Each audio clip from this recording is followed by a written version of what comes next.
The O'Reilly Factor is on tonight. Mandela showed us the power of action, of taking risks on behalf of our ideals. World leaders in South Africa memorializing the late Nelson Mandela. But in the process, there's some very controversial stuff going on. And this man is exploiting the situation. We will have a special report. This isn't some damn game. A new poll says Americans still think Republicans are doing a worse job than Democrats in Congress. How is that possible in the face of the Obamacare debacle? Congresswoman Michelle Bachmann will be here. Also tonight, with some atheists now blatantly attacking Christianity, what should people of faith think? Charles Krathammer on that. Caution, you are about to enter the no-spin zone. The Factor begins right now.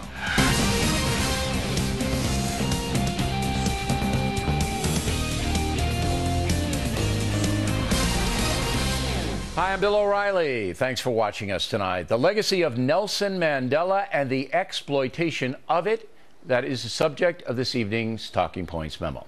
Nearly 100 world leaders are in South Africa memorializing the late Nelson Mandela. The former president of South Africa died last week at age 95 and is a symbol of freedom all over the world. Up until 1994, South Africa was run by a racist government that enforced laws keeping the majority of its citizens, black people, down. That was called apartheid. Nelson Mandela led the fight for civil rights in his country, and the white apartheid government put him in prison for 27 years. Think about that, 27 years for trying to get equality for all South Africans. After the apartheid government collapsed, Mr. Mandela rose up to lead his nation, but with the legacy of oppression, it was a very difficult task. I was in South Africa in 1995 when that country won the World Rugby Championship. It was a great moment. Mr. Mandela was in the stands, and South Africans were deliriously happy. I enjoyed my time in that country, but the poverty was unbelievable and remains so today. As a young man, Nelson Mandela had Marxist leanings and dealt closely with communists. Check out a recent article in The Economist magazine if you want specifics on that. Anyone who knows anything about South Africa understands Mr. Mandela's philosophy. Enter the far-left MSNBC network and Al Sharpton. As we have demonstrated in the past, Sharpton is a dishonest purveyor of information, a man who could not care less about reporting what's true. Last Friday, using Nelson Mandela as cover, Sharpton attacked me. He said about Nelson Mandela last night on Fox. 95 years old. Yeah. Nelson Mandela, I spent some time in South Africa. He was a communist, this man. Yeah. He was a communist, all right? This is not in the 80s. But don't you wonder where it was in South Africa? It wasn't like he was hanging out in Soweto, that Bill O'Reilly, I'm quite certain. Well, here I am in Soweto, where I did spend some time. That woman, Karen Finney, a former spokesperson for the DNC, obviously made a mistake. So I am expecting a letter of apology from Ms. Finney by tomorrow. If she is honest, she'll send it over. If she is like Sharpton and not honest, she will not, and I'll let you know what happens tomorrow evening. As for Sharpton, he is a flat-out deceiver. Here's what I actually said about Mr. Mandela. 95 years old. Yeah. Nelson Mandela, I spent some time in South Africa.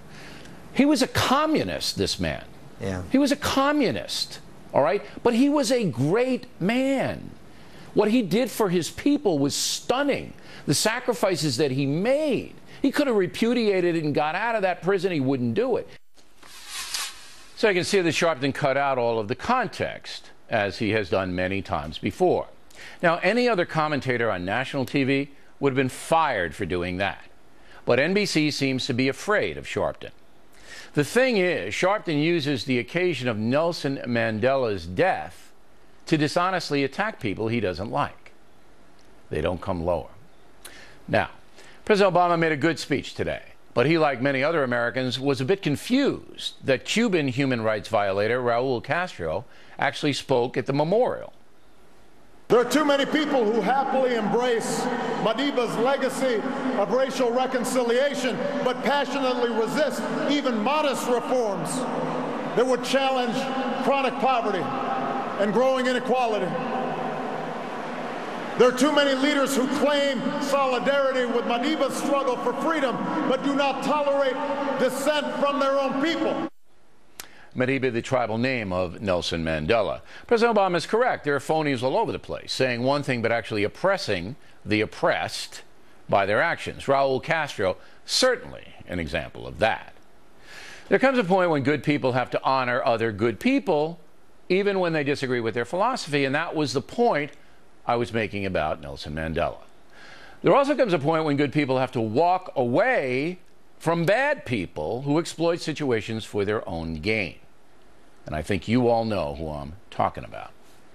And that's a memo. Now for the top story tonight. Reaction joining us from Miami, Reverend Raphael Warnock, the senior pastor of the Ebenezer Baptist Church in Atlanta. That was Martin Luther King's church. And from Washington, Bishop Harry Jackson, the senior pastor of Hope Christian Church in Maryland. Bishop Jackson, what are your thoughts tonight on all this? Well, Mandela really had a transformation while he was in prison. When he left Robben Island, he said, "I leave behind anger, guilt, and revenge." And his life is a story of forgiveness. And I believe that part of the story is true. And he should be honored as a transformational leader who was transformed, who brought transformation and healed the nation. Do you think I should forgive Sharpton for what he's doing? I do believe that Sharpton's motives sometimes are questionable. But yes, I think that ultimately you should point out the truth. And I don't think he's going to change. He's seeing things through a grid of unforgiveness, perhaps. And I think that's a shame. All right. Reverend Warnock, how do you see the day in perspective? Thank you so much, Bill. Good to be here with you. Today was a great celebration of a great man whose celebration was one born of suffering and deep sorrow. I am just inspired by the legacy of Nelson Mandela. I think the way in which he pitched a tent large enough to bring together people who are not normally in the same room is indicative of how we ought to engage one another on these issues. I think that the question for Nelson Mandela and those who worked with him was, how do we set our people free? That was his question. It was a question that was wrestled and engaged in the United States of America within the context of the Cold War. And I think, quite honestly, in many ways, we were so obsessed with these kinds of ideological debates that we did not deal with the basic question of human dignity and human freedom. I think if his life and if his struggle demonstrates anything, it demonstrates that when we are obsessed with these kinds of ideological questions, and ideology has its role, sometimes we end up on the wrong side of history. You know, I agree with that. For too long. I agree with that. I'm much more disturbed by how long we took to align ourselves with Nelson Mandela and those who struggled with him than I am by whoever and it was chose to ally themselves with it. It was the communist beef, Reverend, that held a lot of people back in America, and they shouldn't have. It shouldn't have, you know. But what I picked up from Soweto was interesting. That woman said, "Oh, O'Reilly never go to Soweto." That's exactly the reason I went to South Africa, was to go there. It was an unbelievable spirit, Bishop. I don't know if you've been over there or not. It's the most, it's the poorest place you can imagine. You see the porta potty behind me. I mean, they don't have plumbing or electricity there. But the spirit of these children and the spirit of the people there, it is a dangerous place. I'm not going to sugarcoat it. But the humanness of it all was just stunning. Go ahead, Bishop. Bill, I think one important thing, I've taken 20 trips to South Africa, planted 5 churches there. I have outreach to the poor in South Africa. What happened with my first trip in '95 is I'm preaching.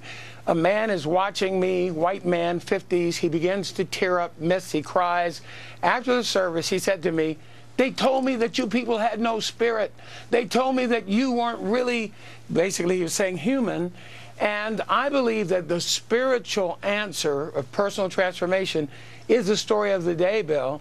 And I think that this is a problem even with America now, is very often guys like Sharpton carry a grudge. They want to keep digging up the past. It's time for us to energize our discussions. Yeah, I agree. With a little it's bit time more for care. us to really see strip it all away and see the humanness of it. Now, the final thing, Reverend. The question of personal transformation is tested by one's commitment to what Dr. King called the beloved community.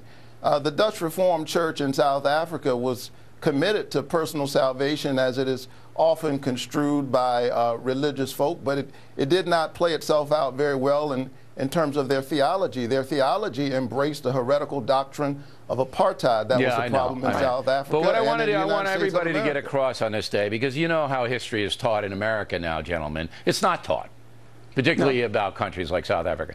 Nelson Mandela, he could have gotten out of that prison. All he had to do was tell that apartheid government, you know what, you're not so bad. I'll work with you. I'll do this. He wouldn't do it. 27 years. Just think about that. And no matter what else the man did in his whole life, no matter what he believed in, what he didn't believe in, what he accomplished, what he didn't accomplish, just that sacrifice for his people elevates him right up here. Gentlemen, thanks very much. We really appreciate it. Next on the Rundown, Crowley and Combs will react to the Mandela legacy and the exploitation of it. Later, Michelle Bachmann on why Americans still see the Republican Congress in a very negative way. The Factor's coming right back.